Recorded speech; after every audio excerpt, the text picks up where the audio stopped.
आसमा और फरहान बहुत खुश थे। दो प्यारी बेटियां, एक मोहब्बत भरा घर और दिल में एक ही दुआ कि अल्लाह उन्हें एक बेटे की नेमत दे। आखिरकार वो दिन आ गया। अल्लाह ने उनकी दुआ कबूल कर ली। आसमा के घर एक खूबसूरत सेहतमंद बेटा पैदा हुआ। घर में खुशियों की बारिश थी। हर चेहरे पर मुस्कुराहट, हर जबान पर दुआ।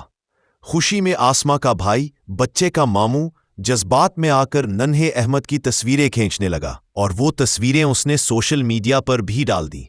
वो नहीं जानता था कि हर देखने वाला खुश नहीं होता, हर मुस्कुराहट सच्ची नहीं होती और हर निगाह खैर खा नहीं होती। पैदाइश के कुछ ही घंटों बाद बच्चे की हालत बिगड़ने लगी। वो सेहतमंद बच्चा अचानक कमजोर पड़ गया।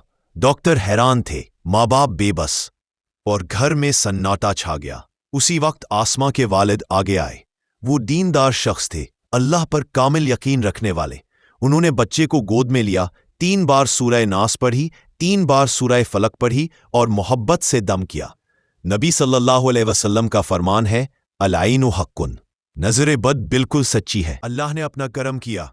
दम करने के बाद बच्चे की हालत बेहतर होने लगी। जान में जान आई और घर में फिर से खुशियों की रोशनी वापस आ गई। वीडियो अच्छी लगे तो लाइक करें, शेयर करें और असल जिंदगी पर मबनी सबक आमोज वाकयात जानने के लिए हमारा चैनल सब्सक्राइब करें।